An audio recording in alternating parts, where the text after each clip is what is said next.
A year had elapsed since humanity's devastating defeat in the war against the demon kin. The majority of mankind had been claimed by the malevolent creatures, their minds twisted and used as vessels for the demon's unholy progeny. Only a single human survivor remained, standing solitary in a shattered world. This survivor was Zephyr, the last remnant of the once mighty resistance that had valiantly opposed the demon lord Tartarus, the monarch of demons. The epic battle had exacted a heavy toll on Zephyr, leaving him impaled by Tartarus's merciless blade, resigned to his impending demise. But Tartarus had not finished with him. He invoked a spell to suspend time and initiated an unexpected conversation.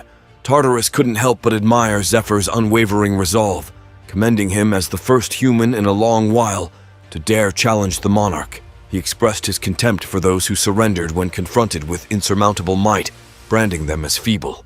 Tartarus extended an offer to Zephyr, proposing an alliance that would transcend the limitations of humanity, allowing them to conquer not only this world, but other realms as well. However, Zephyr's battered body bore the scars of their fierce battle, beyond any hope of recovery.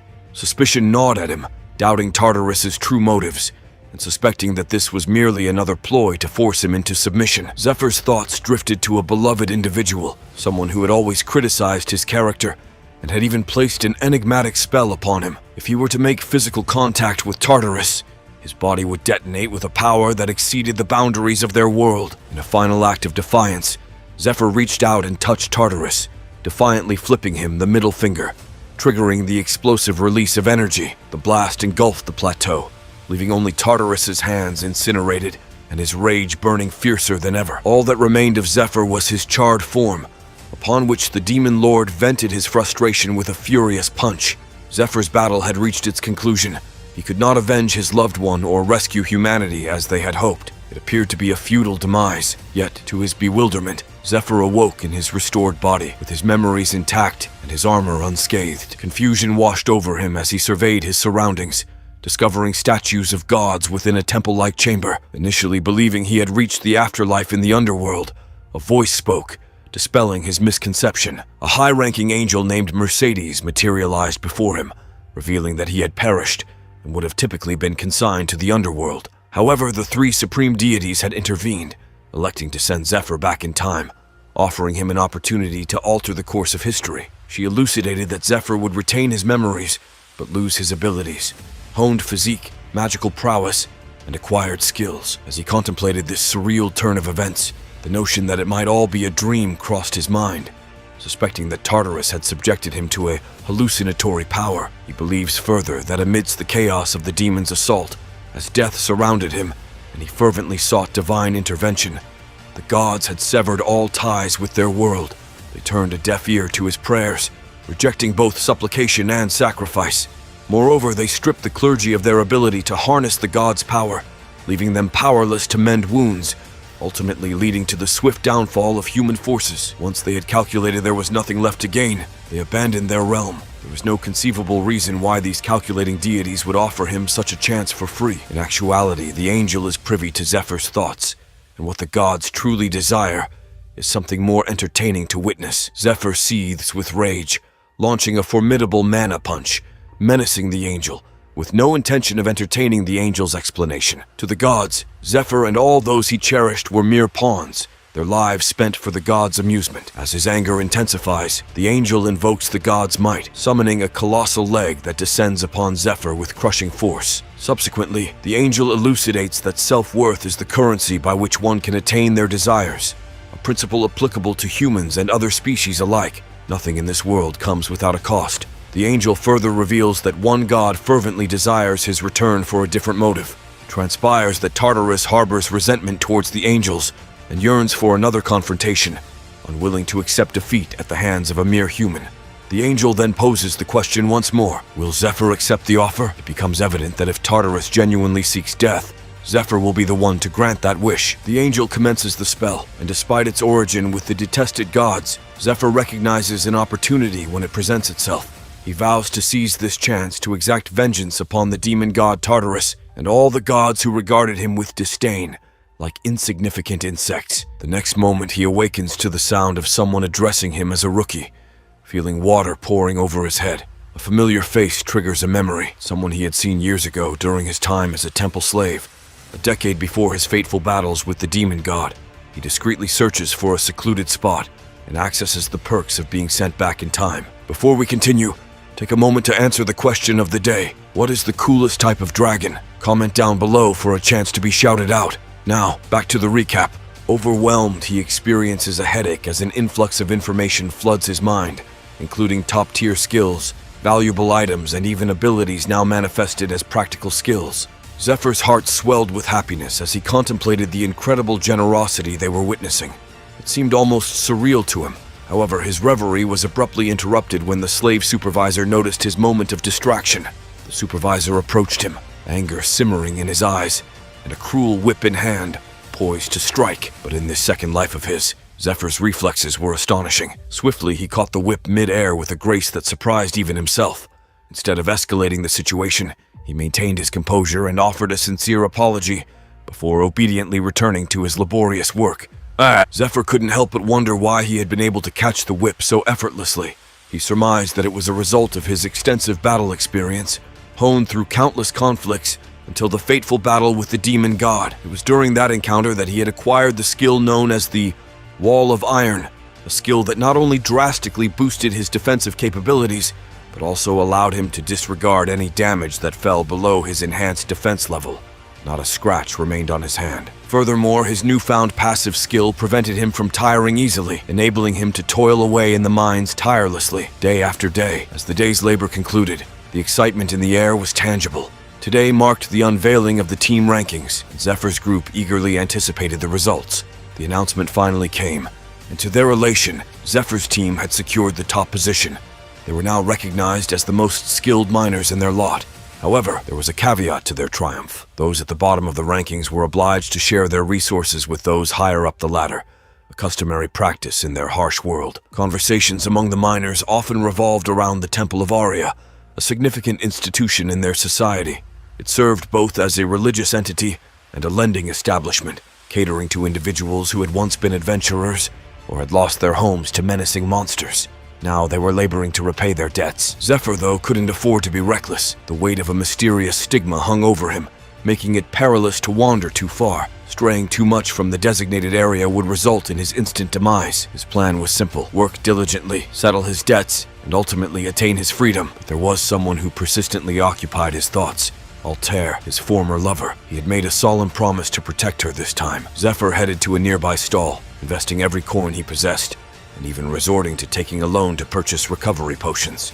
These potent elixirs not only restored a portion of his health, but also possessed a hidden benefit, enhancing his magical abilities when consumed in abundance. Zephyr possessed a unique attribute known as the Vision of Hermes, which amplified the effectiveness of all his potions, making them 5 times more potent. Consequently, day by day, he continued to mine, consume potions, and engage in rigorous training. One fateful day, he overheard the cry of a menacing monster and promptly reported it. Zephyr volunteered to lead a group of hunters to confront the creature.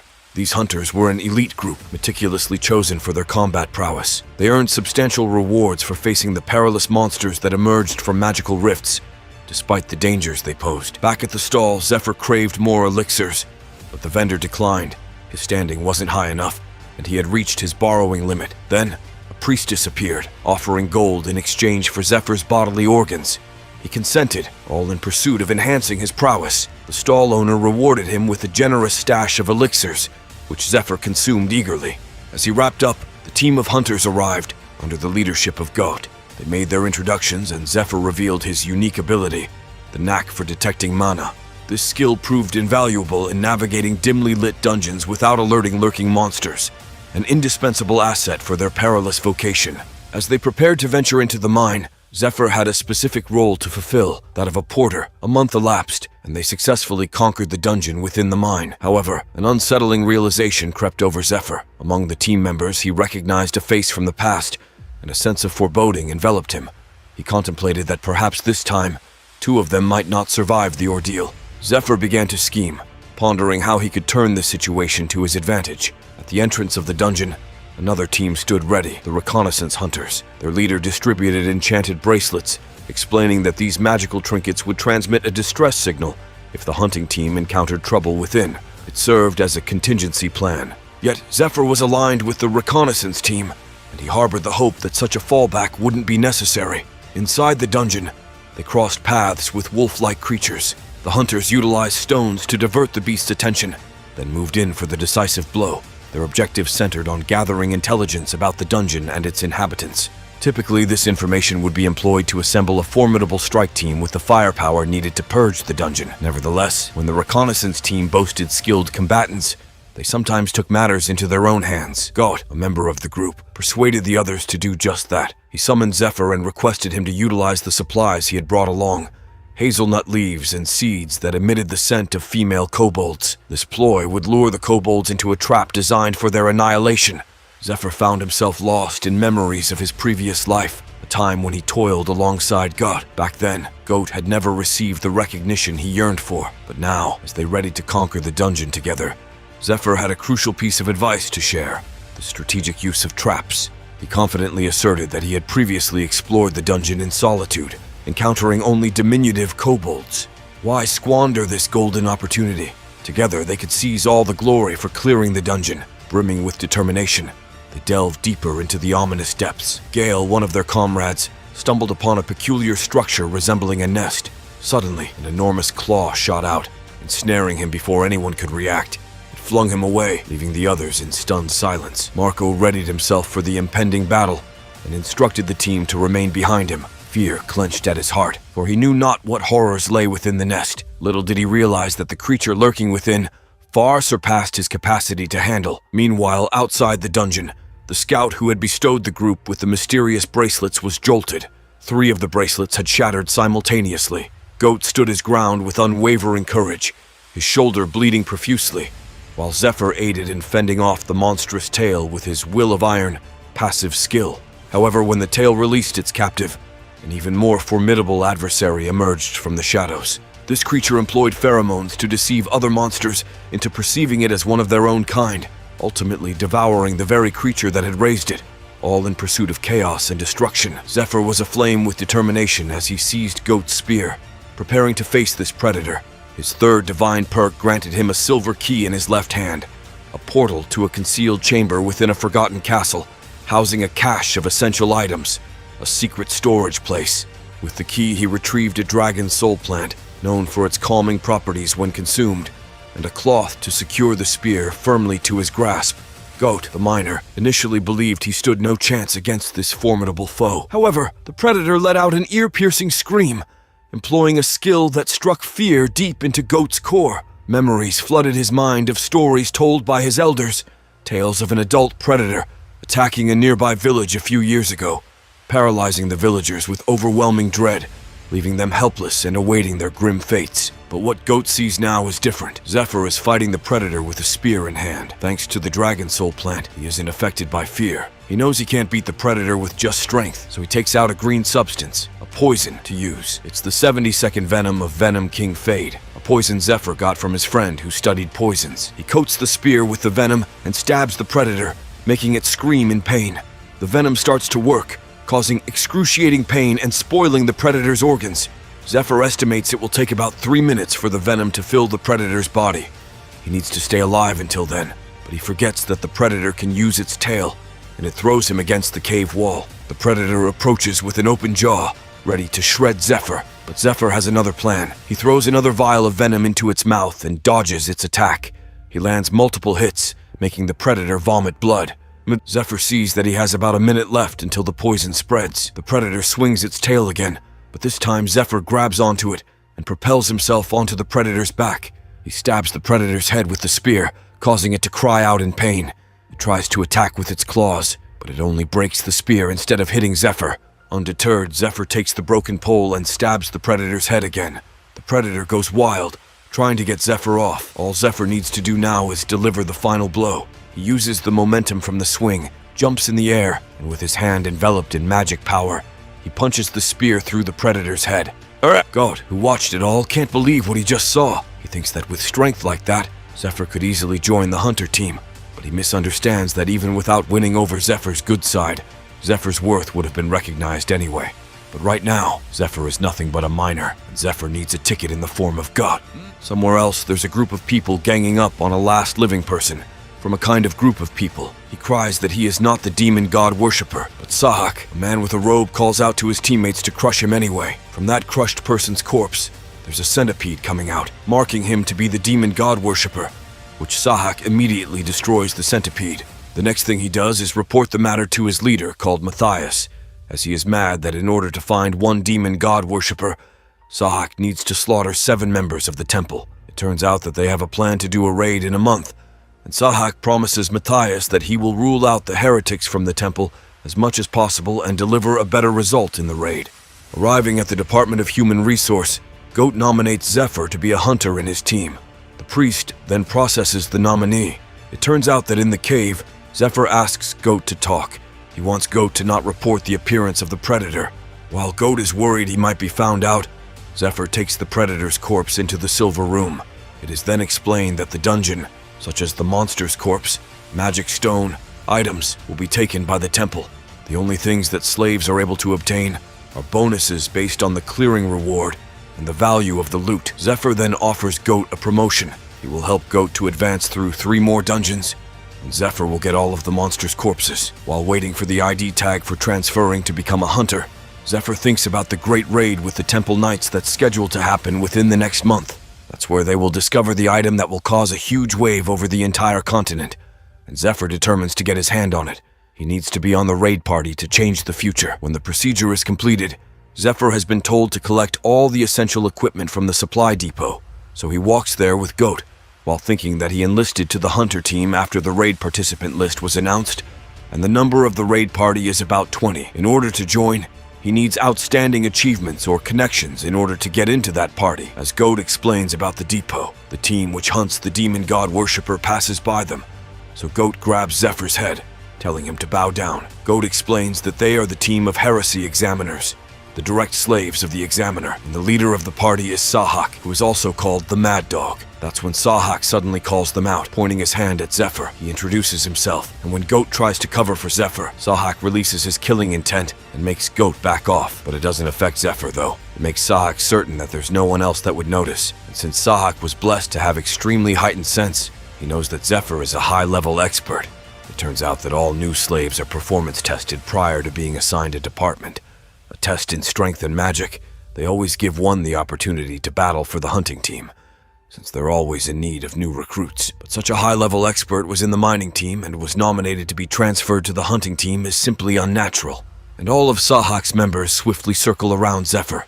Sahak then holds him off, intending to ask a few questions. He asks whether Zephyr ever heard about a demon god worshipper, which it turns out only a handful of people know about its existence, and no one knows them better than Zephyr, the demon god worshipper, believers that worship the demon god Tartarus. These beings were a real threat to humanity in the upcoming battle. They were about to betray everyone. Sahak said he worked for Lord Matthias and believed that Zephyr was dangerous. Zephyr, in simple words, challenged them, saying they couldn't hold on to their honor because something bad would happen to them. Sahak then used a spell called Red Field that made him stronger, and the more people were in the field, the stronger the buffs got. Zephyr took on a strange stance that Sahak had never seen before. In an instant, Sahak was in front of Zephyr, using Accelerate and trading blows. Sahak tried to use a move called Trust, but Zephyr dodged it and only managed to scratch Sahak's forehead. As Sahak rolled away, he attempted to kick Zephyr, but it turned out he had kicked a steel pipe, losing control of the fight. Zephyr then bombarded him with punches, and even with the Redfield buffs, Sahak couldn't do much. He lost his sword, and as Zephyr fought him, he failed to notice attacks coming from other directions and had to take them head on. A bulky man with a steel ball joined the fight, asking Zephyr to play with him. Zephyr mocked him, calling him a pet, and as he threw the steel ball, Zephyr easily dodged it. Zephyr continued to deflect the attacks and move swiftly, but over time everyone else in the Redfield grew stronger while Zephyr tired out. The bulky guy managed to tie up Zephyr's hands with a chain, creating an opening for Sahak to attack Zephyr's back. Sahak claimed it was over and told Zephyr to beg for his life. He dashed toward Zephyr with the buffs from the red field and Accelerate, but didn't finish him off. Instead, Sahak played with Zephyr, slowly hurting him, boasting that his abilities were now 80% stronger. But what Sahak didn't know was that Zephyr watched his every move. With his hands tied, Zephyr stomped Sahak, slamming him into the ground. Zephyr grabbed Sahak's hair, lifted him, and struck him again. Zephyr criticized their teamwork, and Sahak flew around like a fly, preventing the bulky guy from landing an attack. Zephyr turned to face the bulky guy again, asking why he stayed so far away with his imposing build. Zephyr used his aura to draw the man closer and simultaneously attacked the other members with the steel ball. In the end, all the heresy examiners were defeated. Sahak asked Zephyr if he was a god worshipper. Zephyr brushed off the question, saying Sahak didn't deserve an answer. Meanwhile, a man with red hair watched the fight from the temple and was surprised to see Zephyr. He believed Zephyr had been by his master. After the fight, Zephyr walked to an empty area and suddenly broke down in pain due to a side effect of mana freezing when his mana was depleted. Then something appeared in the sky, indicating that the collection was about to begin. Zephyr faced the spirit of Shylock and mentioned the authority of the god of Lone, Usra. He confirmed that Zephyr's mana had fallen to 0, and the skill Wall of Iron Will began its collection. It turns out the passive skill Wall of Iron isn't just a skill that makes you tougher, it also makes you more tired and hurt. When your mana reaches 0, all that tiredness and hurt comes back like a loan you have to pay. Some adventurers used it to fight tough dungeons and ended up in big trouble. Usra, the god of loans, loved when things went bad for humans. Shylock was checking how much damage Zephyr took. He did some math and summoned a big bell to smash Zephyr, but Zephyr was ready. He had an emergency potion hidden just as the bell was about to crush him. He chugged the potion. Shylock checked Zephyr's mana, canceled the debt collection, and vanished. Zephyr laughed at Usra, saying he was underestimated. He bragged that he was a pro who survived even when humans were gone. He even flipped Usra off before passing out. Usra was furious, realizing Zephyr had played him. The next thing Zephyr knew, he was tied to a bed, and a priestess was there. He owed her for some potions he bought before the dungeon. They were overdue. The priestess was mad because Zephyr kept doing dangerous things. She decided to take Zephyr's organ as collateral. Zephyr struggled to remember her name as her men prepared to cut his arm off. Finally, he remembered and called her by her other persona, White Rose. The priestess was surprised that Zephyr knew her other identity. She asked who he was, and Zephyr smiled, telling her men to leave. He explained that she was Anna Primrose, a sister of the Shrine of Light, and also known as White Rose, with connections to the underworld and trades in monster stuff and info. Zephyr needed gear to clear a tough dungeon, so he asked the priestess to talk.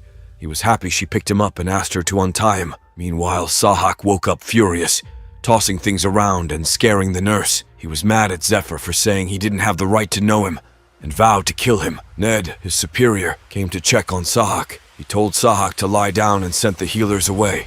Ned had heard about what happened to Sahak. Sahak tried to apologize, but Ned silenced him by putting a knife in his mouth. He said everyone had been talking about the incident all night long. Ned seethes with anger, his face twisted into a scowl. Sahak's humiliating defeat in front of all those slaves burns like a fire in his chest. To make matters worse, Ned points out that in the last 2 years, Sahak has only managed to find 2 demon god worshippers.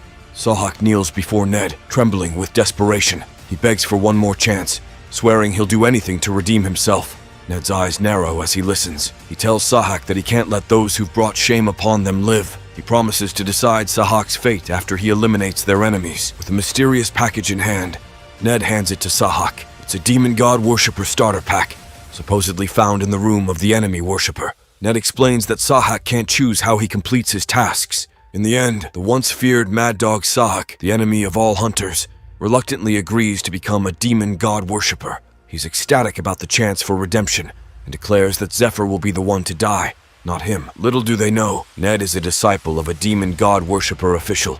He's aware that Zephyr uses his school's martial art techniques, known only to his master and the 4 brothers. Ned plans to use Zephyr to eliminate Sahak. If Zephyr doesn't cooperate, Ned is prepared to dispose of him himself. Back in White Rose's house, Zephyr reveals a preserved predator's corpse he kept in his silver room. They agree that Zephyr will provide another predator's corpse, and Rose will purchase items for him. But before we continue, let's take a moment to shout out Not Primey, who commented, "Creation Magic OFC" on our Genius Mage video. Thanks for commenting. After concluding their business with White Rose, Zephyr rejoins his party for a meal. As the atmosphere grows awkward, Zephyr claims he won't drink horse piss and produces an expensive, rare drink he noticed in Rose's dungeon. He asks her to give it to him. With this, they start getting to know each other. Zephyr believes they will achieve results together and help him deal with the monsters in the area, whether he likes it or not. Having been on the same team as Goat in his past life, Zephyr knows how to handle him. He just needs a good teacher. However, he also recognizes the importance of working with the other party members. Dale, the blonde member, harbors suspicions about Zephyr and believes that the truth will come out in due time. He views Zephyr as a potential scammer who won't last long. Their next destination is a dungeon located in the cave town of Edeline. a town built hundreds of years ago within the mountains. It's filled with spider webs. Zephyr uses his mana detection to sense the surroundings. He extends his senses through the ground, detecting shapes, sudden movements, and objects imbued with magical power. Before they enter, Zephyr briefs them. He explains that inside the dungeon, they will encounter a black steel spider. Zephyr is confident, but Dale isn't convinced. The black steel spider is a formidable foe with high offensive and defensive stats. They multiply quickly, making a nest of them even more challenging to handle than a grown predator. Zephyr assures Dale that he doesn't need to enter if he doesn't feel confident in him. Entering the dungeon, Dale felt a mix of excitement and unease. Zephyr had mentioned that he could handle it on his own, but Dale couldn't help wondering if it was as perilous as Zephyr had described. As he carefully moved forward, Dale made an unfortunate mistake by accidentally touching a sticky spider web.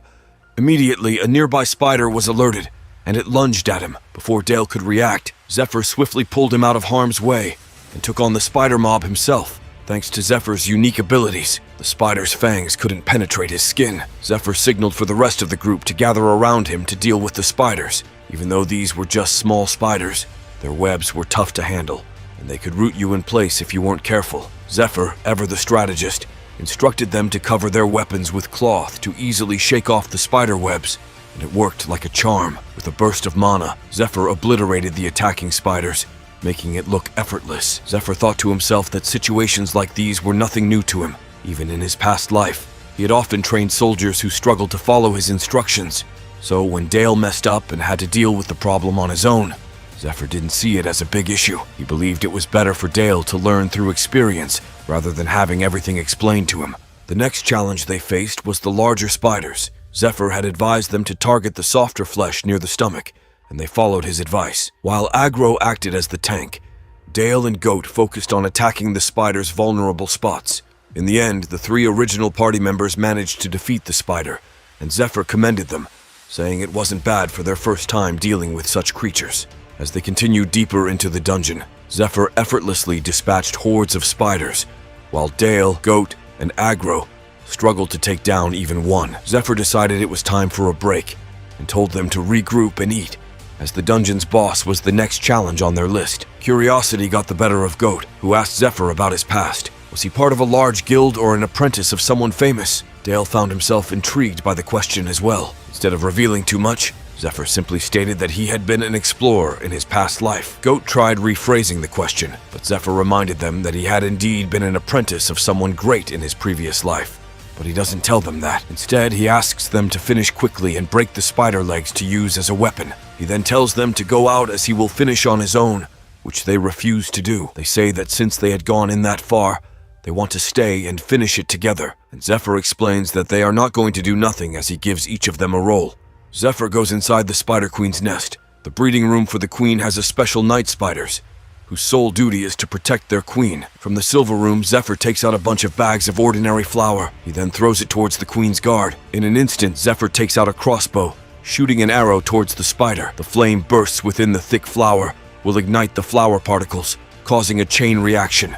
That is the principle of a spell called a dust explosion. Of course, the spiders aren't that weak enough to die from something like that, and they start chasing Zephyr. So he runs while shooting poison arrows at it, making it scream in pain. Before Zephyr goes, he shows a pouch he takes from the spider where black spiders produce their web. He explains to them how to use it, laying traps with the webs where he tells them to, and stay on guard while they are waiting for him. The inside of the queen's room is going to be filled with many more spider webs than the outside, so they won't have a chance if they fight inside. So they need to lure the queen out, as a spider knight trapped within the web that the party laid. Zephyr takes out the spider leg that he broke before, and starts attacking the spider knight. Then, what comes after is the queen itself, the enormous spider chasing Zephyr as it wants to gobble him up whole. As he sprints toward the cave's entrance, the queen spews venom in his direction. Luckily, he narrowly leaps out of the cave with the queen hot on his heels. With urgency, he instructs everyone to start attacking. Armed with spider legs in both hands, Zephyr joins the fray, determined to take on the boss head-on. The rest of the party members focus on dealing damage. Gaut shares a crucial tip, explaining that the queen's outer shell is tough, but its insides are vulnerable nerves. Armed with a knife, he stabs the queen's leg and hammers it to obliterate its inner part. Meanwhile, Dale coats his blade with the poison Zephyr provided, his excitement overshadowing the danger as he fails to notice the queen's venomous stinger approaching him. Fortunately, Zephyr delivers a powerful blow to the queen's head, causing it to miss its attack. Zephyr skillfully deflects every attack aimed at him, while the other party members struggle to keep up. It's just as Zephyr had explained earlier. The queen spider tends to remain in the spot where it initially lands, often staying in its breeding room to lay eggs. This habit limits the movement of its hind legs, making the space behind them a relatively safe zone. Most of its attacks are directed at targets in front. As the poison spreads through its body, the queen goes into a frenzy. Zephyr seizes the opportunity and dashes forward, reaching the poison gland in its neck. He yanks it out and secures it with his belt, rendering the queen unable to use its poison for about 5 minutes. With the poison temporarily neutralized, Zephyr climbs up the queen's arm and leaps onto its head, delivering a shocking blow. In the end, they succeed in defeating the Spider Queen. Dale is the only one who notices that Zephyr let them have the victory, and he now realizes just how strong Zephyr truly is. As they gaze at the queen's lifeless body, Zephyr can't shake the feeling that he can't erase the Spider Queen's presence. So he decides to take the corpse of the larger spiders to offer to Rose. Then, out of nowhere, Dale rolled out a plush carpet right in front of Zephyr, gesturing for him to take a break. He looked at Zephyr with a warm smile, asking if he'd like to rest and let Dale take care of the rest. Now, as Zephyr thought about it, having the three of them together didn't seem so bad. With Dale's help, he could conserve his energy for dealing with the spiders and save his powers for the future challenges. However, he couldn't count on them for what lay ahead. Meanwhile, back at the temple, Rose was handling a rather unusual transaction. She was negotiating with a buyer who wanted to purchase the corpse of the predator. It was quite surprising to witness such shady dealings happening inside a temple in broad daylight. What will happen next? Find out next time by staying tuned for our future recaps. Don't forget to like and subscribe for more great recaps. Zephyr couldn't help but wonder if there was anyone left in this world who believed that all temples were entirely sacred and untainted by corruption. He leaned over to Rose and explained that the funds donated by worshippers continued to accumulate, leading to the development of entire cities around these religious sanctuaries. This was made possible because temple guardians and battle-bound servants like Zephyr ensured that malevolent creatures didn't encroach upon these revered grounds. Walking alongside Rose, Zephyr remarked that they were fortunate to secure a favorable deal for the predator, although he hadn't anticipated the sudden appearance of the ominous black spiders.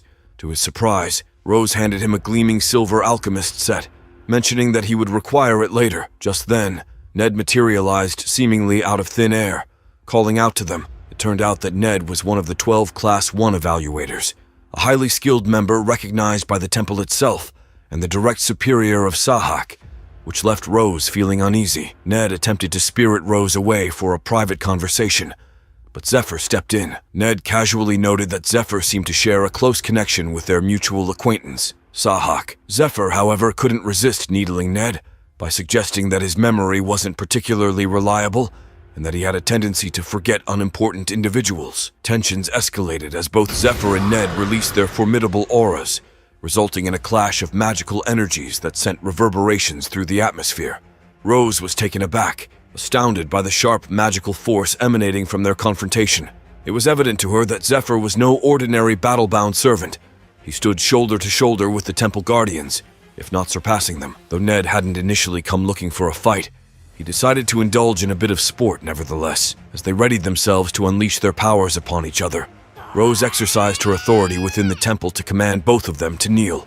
Constrained by the stigma of a servant's marking, they had no recourse but to heed the directive of the follower of the light, which was Rose. She then rebuked Zephyr with a stinging slap, demanding to know who he thought he was to pull such a stunt. Grasping him firmly, she declared her intention to impart a lesson he wouldn't soon forget. As they departed, she sneered at Ned, referring to Zephyr as her protege and cautioning Ned not to meddle, lest he face severe consequences. In a secluded corner, Rose admonished Zephyr, impressing upon him the imprudence of picking fights with everyone, especially someone as perilous as Ned. She was still trembling from the encounter. Ned was a Class 1 evaluator, and nobody knew the extent of his combat abilities because everyone who had witnessed them was no longer among the living. Rose continued to chide Zephyr, reminding him that he now served as her source of income. Later, she attempts to offer an apology for her swift slap and implores him to exercise caution beyond the temple's boundaries, where her protective shield cannot extend. Nevertheless, Zephyr dismisses her worries with a casual wave, explaining that his interaction with Ned was merely a friendly greeting. He adds that if Ned decides to take any untoward actions, Rose's ability to intervene would be limited. He leaves Rose in his wake and makes his way toward the laboratory. In a parallel narrative, Ned finds himself in a foul temper as he grapples with the effects of the engravement. Memories resurface of a time spent alongside his mentor, who had urged him to undergo this slave-like marking to evade suspicion among the followers of the light. Their comrades within the temple had been exposed and subsequently executed, leaving Ned's mentor convinced that only Ned possessed the capabilities to fulfill their mission. While there were purported methods to nullify the mark, they both agreed to bide their time for the opportune moment to employ them. Meanwhile, in a distant village, Sahak arrives and inquires about the local population. A passerby estimates that there are approximately 50 people nearby. Fully rejuvenated, Sahak retrieves a crimson flute and uses it to summon a malevolent entity lurking behind him. The demon descends upon the unsuspecting villagers with terrifying swiftness, sating its hunger on their lives as Sahak revels in the ensuing carnage. Empowered by his newfound abilities, Sahak believes he is now primed to exact long-awaited vengeance upon Zephyr. Before we continue, take a moment to answer the question of the day. What is the best martial art? Comment down below for a chance to be shouted out. Now, back to the recap. In the laboratory, Zephyr meticulously assembled an assortment of diverse components. Blending them with venom harvested from the Spider Queen, he concocted a substance he dubbed Toxin Sovereign's Elixir 61. Turning to Rose, he made a solemn request. Zephyr marked a unique segment of wood from the remarkably resilient Arkan tree. Rose's curiosity was piqued, though she remained oblivious to his intentions. With the wood duly marked, Zephyr harnessed his arcane abilities to deliver a forceful strike, molding the log into razor-sharp needles. These needles, he elucidated, were acupuncture instruments utilized for therapeutic purposes in the East. He submerged them in 2 different toxins and allowed them to steep for a protracted 10 minutes. Now, poison might seem rudimentary, traditionally associated with harm, but everything changed when demons overran the realm. The deities stripped them of their powers, leaving humanity with only one reliable weapon: toxins. In a bold maneuver, Zephyr briskly thrust a cluster of needles into his hand. The torment was excruciating, even for the poison's creator. Agony rippled throughout his entire being as the toxin surged through his veins. Despite the overwhelming suffering, Zephyr did not relent. He promptly assumed a cross-legged posture and commenced cultivation. His inner energy coursed, combating the poison by circulating magical force. Zephyr held out hope that success would elevate his abilities to the next level. However, failure carried dire consequences. His corporeal form would splinter into countless shards. To him, this predicament didn't qualify as a crisis or genuine agony. He recollected his former life, where he had confronted Ned in a life-and-death duel and confronted the might of the demon god. Those were genuine trials. Several hours later, within the northern woods near the Sanctuary of Illumination, a magical signal shot skyward. A company of hunters was being pursued by a horde of monsters. They were outnumbered and incapable of repelling the creatures. One by one, the hunters succumbed to the avian-like monstrosities. The leader stood as the sole survivor, with more than 5 kilometers separating him from the sanctuary, a trek that would take over 20 minutes. As he stumbled, he glimpsed the approaching flock of birds, fully aware that he had less than 2 minutes before becoming their next victim. Just as the birds descended, a dagger descended from above. A meteor-like object plummeted toward the man, triggering a colossal explosion. It was Zephyr, his physical form now enhanced, mana radiating from his being. The remaining monsters descended upon him, yet Zephyr had grown markedly more potent. He effortlessly snapped one bird's neck, rending it as though it were paper. Surveying the remaining 12 avian assailants, he unleashed a barrage of 12 consecutive strikes, efficiently dispatching each one. After vanquishing the creatures, Zephyr inquired about the dungeon's location from the man. He reluctantly divulged it, and Zephyr wasted no time in setting off. The man lamented, revealing the dungeon's whereabouts, as 4 of his companions had met their demise within its depths, leaving only 3 to escape, and he stood as the solitary survivor. He wished he had warned Zephyr of the dungeon's perils, and waited for reinforcements. To his astonishment, shrieks resembling a massacre emanated from the dungeon.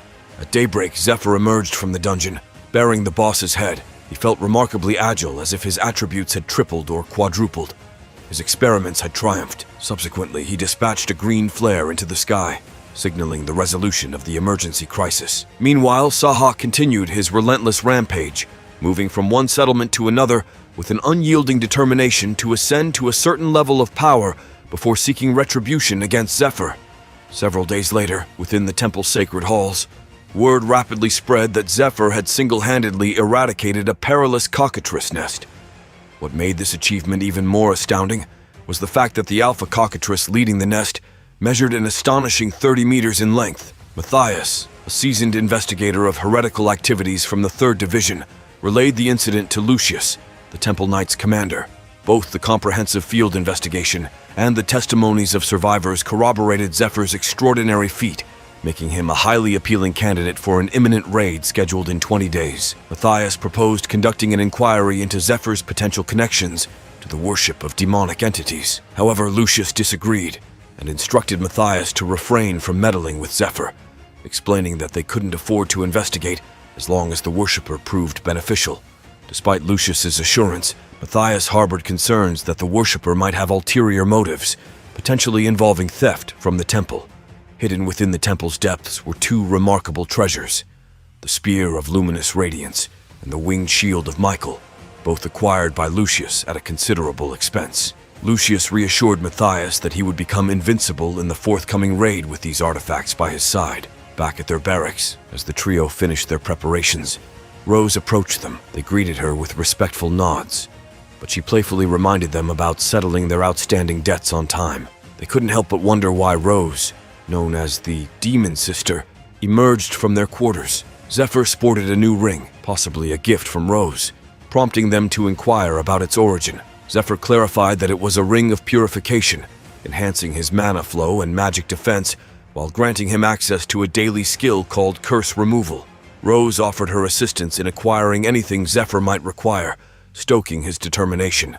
She had received information about the ring through an informant connected to the shadowy assassin guild known as Persephone. These legendary assassins were notorious for their precision and their use of poisons to enhance their lethality. Everything seemed to align, as Zephyr's enigmatic customer had ties to Persephone. Persephone had crumbled due to internal strife, but high-ranking nobles were actively seeking any survivors and their deadly toxins, willing to offer substantial rewards for their services. Rose decided to support Zephyr as much as possible, believing he should be by her side. Zephyr realized the misunderstanding but didn't mind the rumors circulating about him, hoping that his old friend would eventually locate him.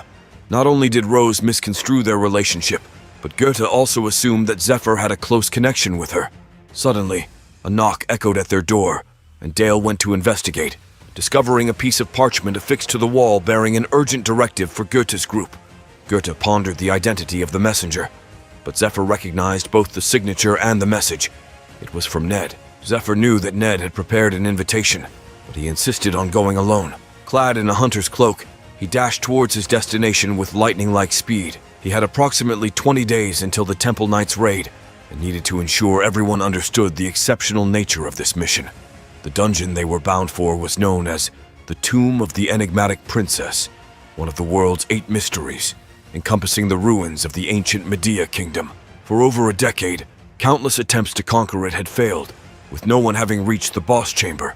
Thus, the criteria for joining the raid were exceedingly stringent.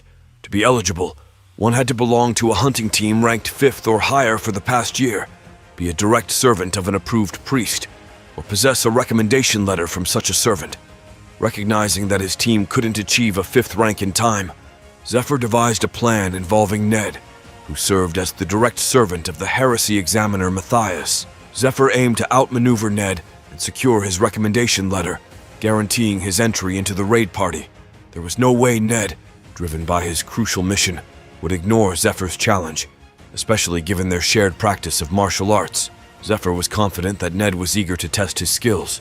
However, upon his arrival, it wasn't Ned who welcomed him. It was Sahak. Sahak questioned why Zephyr arrived solo, and even had the audacity to instruct him to depart. Zephyr had no inclination to engage in mind games with Sahak, who then unveiled that his facial scars bore the mark of Zephyr's actions, causing him sleepless nights. Sahak boasted about his newfound strength and prepared for combat. However, in the blink of an eye, Zephyr stealthily maneuvered behind Sahak and rendered him unconscious. Zephyr remained convinced that Ned wouldn't utilize Sahak as the sole instrument to assess him. To Zephyr's astonishment, Sahak reawakened, guffawing and brandishing a flute.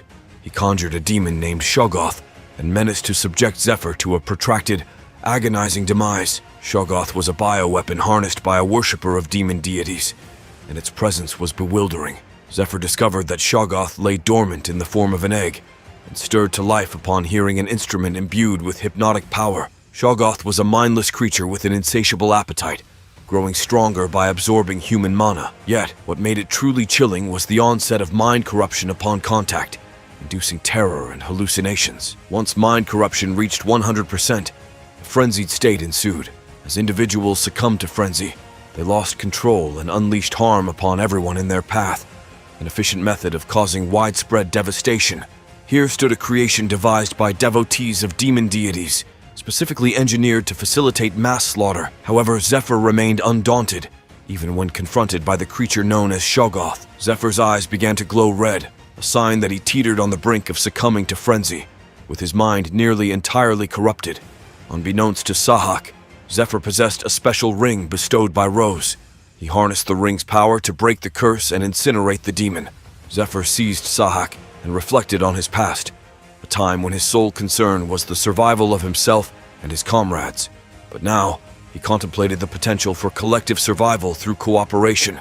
Zephyr harbored doubts about Sahak being among those who shared this vision, prompting him to unleash a relentless onslaught, delivering a barrage of punches culminating in a powerful palm strike. This technique, known as the Dragon's Roar, struck fear into the hearts of Easterners. Sahak met a swift demise, and the electric surge appeared to intensify the pain inflicted.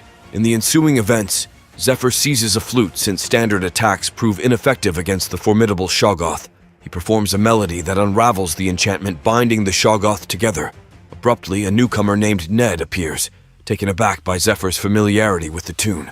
Ned insists it's time for Zephyr to demonstrate his allegiance to the demon god worshippers, the sole means of instigating change.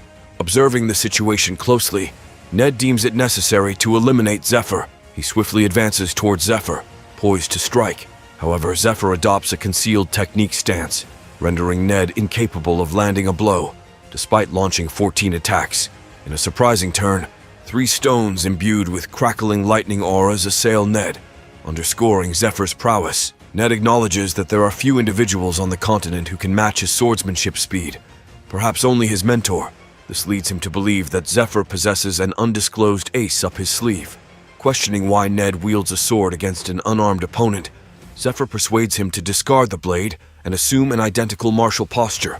They confront each other, mirroring each other's moves, setting the stage for a gripping showdown. Adopting the same principle as the thunderclap palm, Ned enshrouds himself in crackling electricity, gaining a burst of speed. Yet, Zephyr employs a precise countermeasure from his martial repertoire, completely neutralizing Ned's assaults. Ned finds himself increasingly perplexed. He believed that the secret art of the Dragon King style was exclusively taught to him and his elder brother. Therefore, he inquires, "Who is Zephyr?" The answer proves intriguing. Zephyr, known as the Lone Dragon, stands as a devoted worshipper of the demon god, holding the 9th rank and hailing from the Eastern Realm. He embarked on an arduous journey across the treacherous Sahara Desert, from the Eastern continent to the Aslan continent. There, he ascended the hierarchy of the demon god's cult with his enigmatic martial arts, the Dragon King style, and had 2 disciples. One was his biological son, named Strong Dragon, and the other was Ned Stryer, whom he had discovered on the Aslan continent. Having 2 disciples was deemed crucial for a profound comprehension of martial arts techniques, as their principles needed to remain shrouded in secrecy.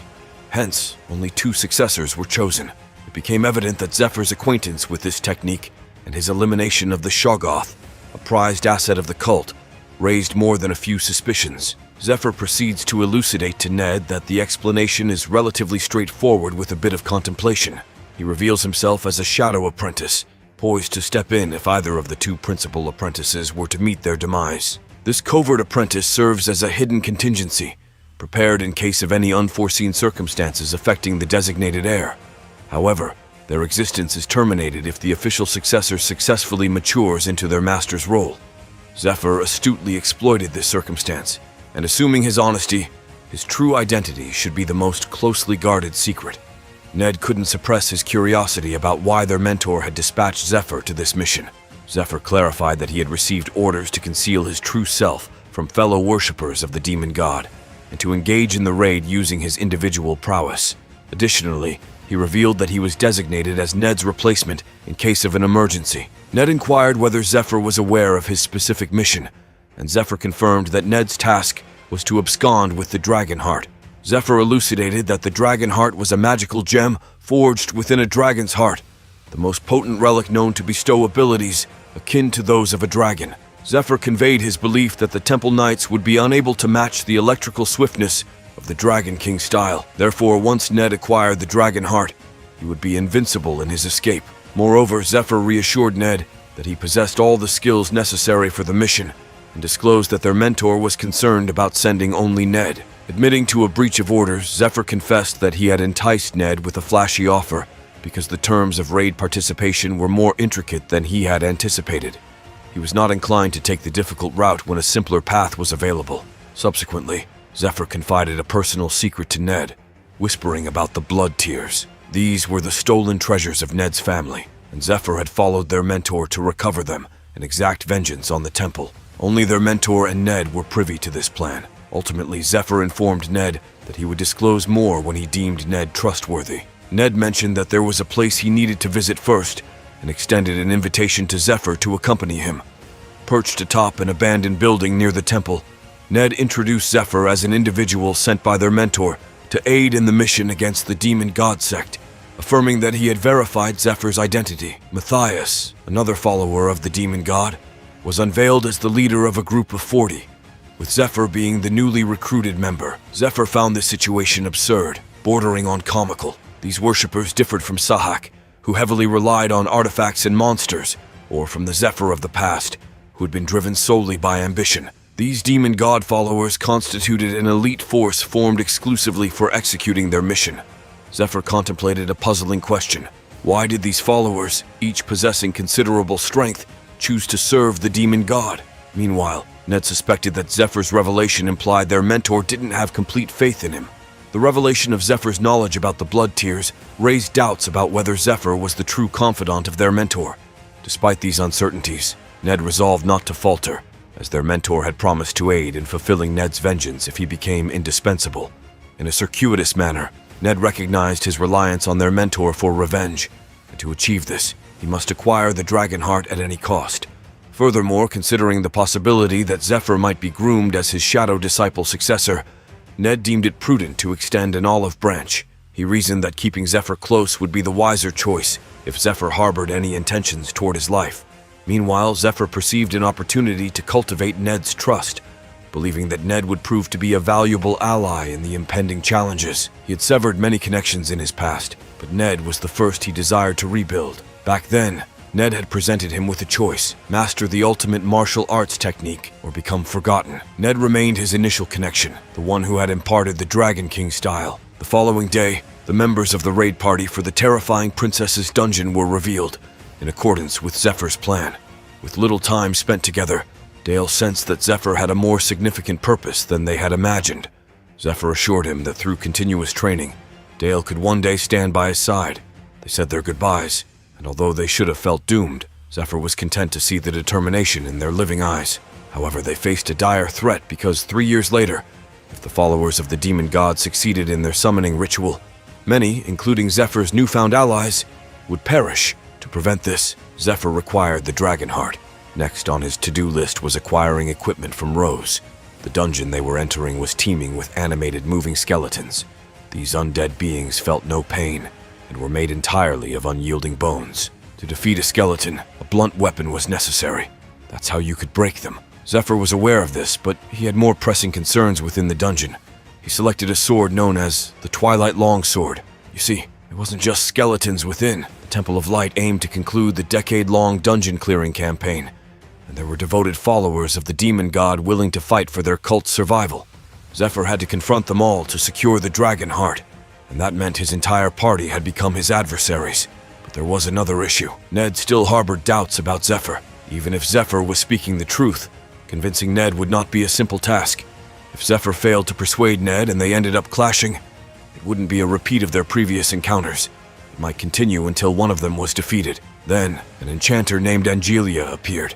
She intended to infuse the sword Zephyr had selected with divine power. As it turned out, she was one of the most skilled enchanters in the temple. She enchanted all of Zephyr's equipment. However, despite the need to prepare for a showdown with his own comrades, Zephyr couldn't neglect dungeon preparations. With Angelia's assistance, his basic preparations were complete. Rose compensated Angelia for the enchantments, totaling 3,000 gold. Zephyr was pleasantly surprised that Angelia's backdoor enchantments were quite affordable.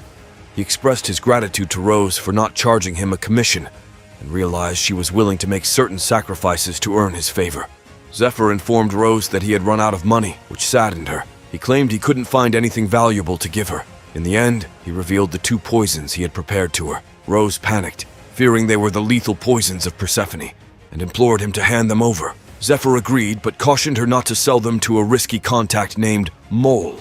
He bid her farewell and departed. The following morning, the group gathered at the training area. Many individuals were present, but only a handful had survived Zephyr's previous life. Lucius, the leader of the group, and also the captain of the Temple Knights, warmly welcomed everyone. The raid party was split into vanguard and rearguard teams, led by 4 key figures: Arno, the healer captain; Leona, the rearguard captain; Matthias, the vanguard captain; and Lucius, the party captain. They were known as the Saint, bearers of divine marks. Lucius stated their intention to conclude the decade-long dungeon-clearing effort with this raid, and encouraged everyone to endure the challenging training that commenced that day. While the group cheered and praised Arya, Zephyr scaled a cliff, convinced that the glory they spoke of was merely a facade. In reality, it wasn't about heroism or humanity. It was all about business. They engaged in politics to secure dungeon-clearing privileges, recruited party members, and gathered investments to cover endless costs, such as labor, equipment, and potions. When the dungeon was finally cleared after many years, they constructed roads and cities on the newly safe lands, and investors reaped the benefits, including increased land value. It was a colossal business venture, not just a heroic quest. The 3rd Grand Temple of the Temple of Light stood proudly, serving as a base for St. Lucius to clear a perilous dungeon. The individuals who had joined the raid were meticulously trained, hand-picked elites. In the training area, the instructor explained that they should treat the light she summoned as if it were the enemy's magical attacks. If they got hit 3 times, they were considered defeated and had to step out with raised hands. The simulated battle commenced, and even though it was only a practice session, the soldiers found it quite demanding. However, Zephyr appeared to effortlessly penetrate the puppet, drawing Ned's attention. Ned warned him not to reveal the Dragon King style here. Together, they advanced towards the formidable golem. With agile movements, Ned leaped from puppet to golem, collaborating to defeat both.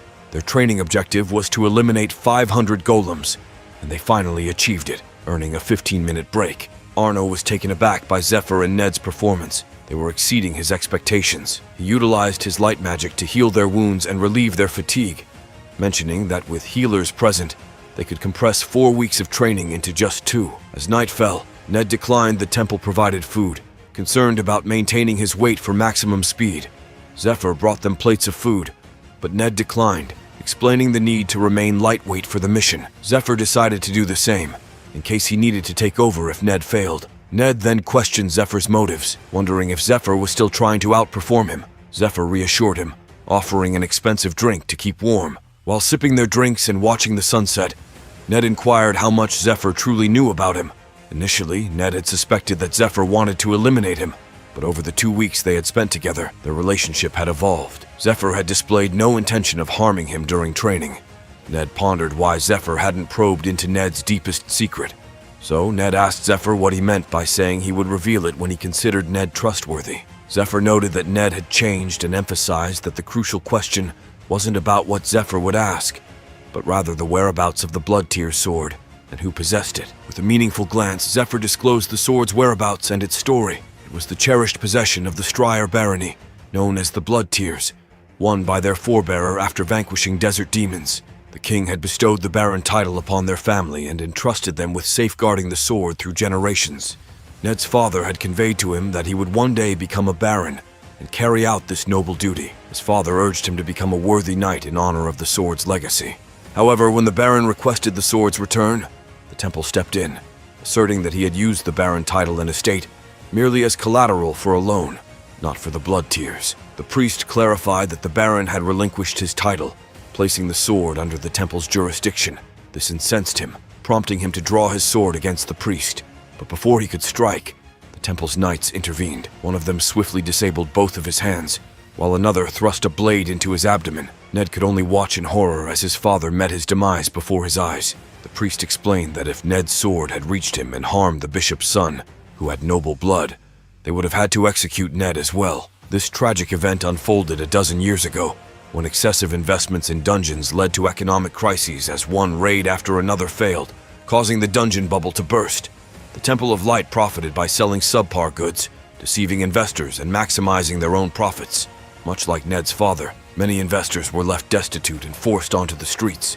The main culprits were high-ranking priests, particularly Priest Aldean, who had swindled Ned's father, exploiting their friendship and claiming his life. Ned embarked on an unwavering quest around the world to find the Blood Tears, his family's symbol, of which he hadn't even heard a rumor. What astonished him was that his own mentor possessed the Blood Tears. Zephyr disclosed that recently, his mentor had unveiled information about the demon god cult and its 12 top members, the cult's highest-ranking figures. To Ned's astonishment, he discovered that the cult's leader and half of the 12 members were high-ranking priests of the Temple of Light. As they delved deeper into the dungeon, Zephyr planted seeds of doubt, suggesting that Ned's mentor might be planning to offer the cult leader the dragon heart he had brought with him. If that were to happen, they would never be able to apprehend him, and Ned's revenge scheme would crumble. Zephyr made a daring assertion, implying that they had been deceived from the very beginning. Ned couldn't fathom that his mentor, whom he regarded as family, had misled him. Doubt clouded his mind, pondering how Zephyr knew the words his mentor had spoken to him. He stood at a crossroads, torn between trusting his mentor and Zephyr's words. Before long, they reached the imposing gates of the dreaded tomb of the abominable princess. Lucius, their guide, swung open the massive gate leading to the temple's formidable dungeon, which they had been attempting to conquer for a full decade. The dungeon had 9 levels, but the party was well acquainted with it after 10 years of exploration. They confidently passed through the guardian of the 8th level. Although the monsters on this level had a different aura, the party remained eager to confront them. Matthias, their leader, expressed his enthusiasm for the upcoming challenges. Meanwhile, back at the Temple of Light, Bishop Alfonso, Lucius's uncle, engaged in a conversation with another priest. They faced a dilemma as all their fighters had departed for the raid. Alfonso conveyed his thanks to the other individual for lending them his defense force. Before we continue, let's take a moment to shout out Bertil Anderson 6606, who commented, "Brutal story, but he did nothing wrong," on our To Not Die video. Thanks for commenting. As Lucius ventured deeper into the 8th floor of the dungeon, they came across a formidable group of bone golems, much larger than the usual skeletons. A single blow from the golem sent several party members flying due to a powerful shockwave. The upcoming battle was about to become even tougher. The priestess, using her magic, summoned chains of light to try and restrain the golem. It appeared to work for a brief moment, allowing the party to attack while also defending against the skeleton warriors. However, the golem proved too strong, breaking free from the chains and charging towards the party. That's when Matthias, filled with hope, prayed to the goddess, causing his sword to glow brightly. In an instant, he struck the golem twice, forming a radiant cross with his sword. Matthias advised everyone to stay focused, mentioning that the one who summoned the golem, a skeleton mage, was probably close by. This mage was a mid-level monster with magic abilities and command over lesser skeletons. If they didn't defeat it quickly, more harm would come to their party members. To reach the mage, they had to push forward, leaving the rear vulnerable. However, Matthias had another task: locating an ancient tombstone. If he couldn't find it, the battle would become chaotic. Just when things seemed dire, Lucius stepped forward, wielding a brilliant spear and the winged shield of Michael. With a powerful beam of light, he wiped out the entire skeleton army and shattered the ancient tombstone that fueled the skeleton mage's power. Zephyr and Ned were left amazed by the saint's impressive show of power and his valuable equipment. With the 8th floor cleared, they took a break before Zephyr embarked on a secret mission from a previous life. Meanwhile, in a makeshift meeting room, Lucius informed the captain about the layout of the 9th floor and the boss they would encounter. To succeed this time, they needed to destroy all the scattered tombstones, learning from their past mistakes in last year's raid. As they approached the boss room's entrance, an undead army surrounded them from hidden passages, resulting in tragic losses. They couldn't afford to make the same mistake again. Their top priorities were to preserve Lucius's stamina and ensure he reached the boss room in peak condition. With his current strength, he could handle the monsters, but they couldn't risk a repeat of last year's morale drop. Inside the boss room, they faced a gatekeeper of incredible strength, capable of demoralizing them with a single glance. Suddenly, a Shoggoth appeared, surprising Matthias as he realized that the demon god worshippers had prepared 5 of them. However, they had more immediate concerns. At that precise moment, all 4 leaders instinctively focused on the same spot, their danger sensors more alert than ever. Zephyr pressed a concealed button, revealing a helm, and started to turn it. The layout of the 9th floor began to shift and change, with the floor's blocks moving in a perplexing manner as the ground shifted beneath them. At the gathering of demon god worshippers the day before the raid, the party members were getting ready to be introduced, setting the scene for their upcoming epic battle. Matthias convened the group and reviewed the plan once more. He disclosed that Lucius had borrowed a legendary item called the Faithful Stake from the Pope. Lucius planned to use it to prop open the doors. When the demon god worshippers dealt with Lucius and moved him away from the entrance, Ned would swoop in to snatch the dragon's heart, and that's when they would awaken the Shoggoths. All they had to do was create an opportunity, and their leader would take care of Lucius. After that, they would exit the dungeon and inform the temple that they couldn't clear it. Matthias equipped the demon god worshippers with a vial to remove the slave's mark and a flute to command the Shoggoths. Now it was Zephyr's turn to activate the device. He double-checked to ensure everything went smoothly with all the healers present, and then summoned the Shoggoths. As he did so, he called for the party to surround them, making it easier for the healers to cleanse them. Zephyr triggered the device with the 4 leaders closely observing. Matthias couldn't help but wonder about Zephyr's intentions. It turned out that 3 years after the raid, the dungeon was used as a refuge from the demons. It was a protective device that reconfigured the dungeon's inner structure by shifting all the structural materials within it. Zephyr, having spent time there before, was familiar with the layout. What will happen next? Find out next time by staying tuned for our future recaps. Don't forget to like and subscribe for more great recaps.